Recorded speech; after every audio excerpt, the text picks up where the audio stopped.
कौन हो रही क्रम माइक कर दो गलवते वो लेबर के काम करते रहे हमारा नाव का घर पर आइए दादा हे भगवान ये तो गलवा हमारे करम में लिखल रहल सा एकरा से अच्छा तुम लंगड़ से प्यार करती ते हमरा के लेबर समझता रहे बुआ तरह में खाता में पैसा नहीं की हई देख कितना पैसा बा तोरा ऐसा 10 हजार का पीछे घुमा अपना रे दो गलवा हमरा का दिखात रहे ते ही देख ले अपना आँख से ये तो हमरे के भिखार बना दे रहा। अच्छा रुको तो अपना दोस्तवा से कह दीजिए कोई बियाह सेट कर देले मन तो कह दी कि कल डील डाल में रही यहाँ सब देखे तो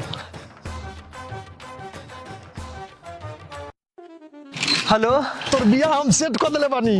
कल तोरा के देखे आइलो हम ही लेके अगुआ आइम ठीक बा तनी ते डील डाल में रही जगह ते रहेलिस हां अब तो करे कोइला गांव नहीं के हमर बियाह सेट गइल चले तो बाबू हो ए बाबू हो तार बुढ़ा पैसे चालू करा दे खाली दे पर साइन करो हमरा साइन कहाँ करे बेला बबू तो उठा दे बनू उठा ले लो उठा ले लो मार जा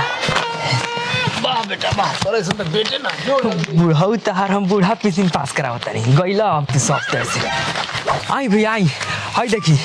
हौ जन सेमर लौकता ओजी के 2 कट्ठा हौ तरकू लौकता ओजी के 3 कट्ठा हौ जन बगले में 4 कट्ठा प्लॉट लौकता ओजा के सब हमरे बा हई कागज बाबूकर बाबूजी के साइन करवा ले बनी हमर जेता जल्दी हो पैसे दे दी हमर देखौती होके वाला बा पैसा ला दी ना सब ठीक बा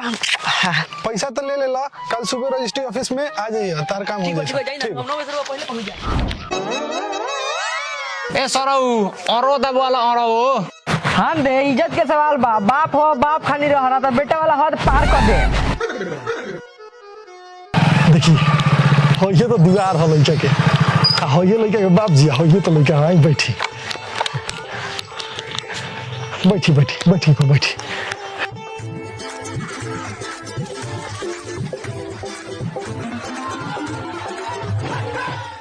देखी ना हो ये तो लइका हो जो लोग पूछे के एकदम पूछ ली हमर दोस्त हो एकदम रुआ का फटाफट जवाब दी पूछी जो रुआ पूछेगा पूछी बाबू तोहर का नाम हो गलुआ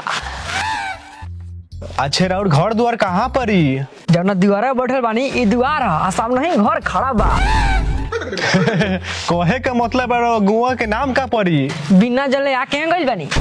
अरे पूछी और कुछ पूछ ली लइका से हाँ जल्दी जवन बोले बा तन बोल देख ली ग्राहक लाइन में लागल बा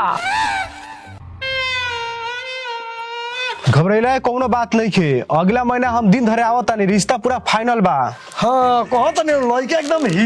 हीरा है चली हो गल नु अब रुआ सबुर बानू हमरा बात पर चली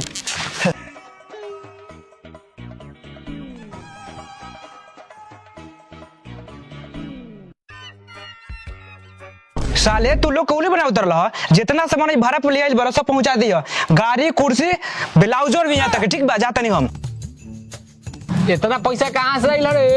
हई सब सामान भाड़ा पर ले बरे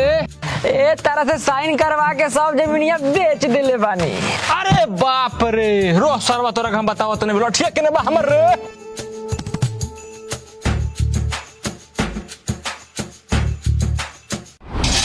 अरे करम से करम ये विधाना अरे करम से करम ये विधाना केहू बाजी तनी कुछ में दे दी बहुत बिजोर भूख लागल बा चलिए बहुत बहुत धन्यवाद माता जी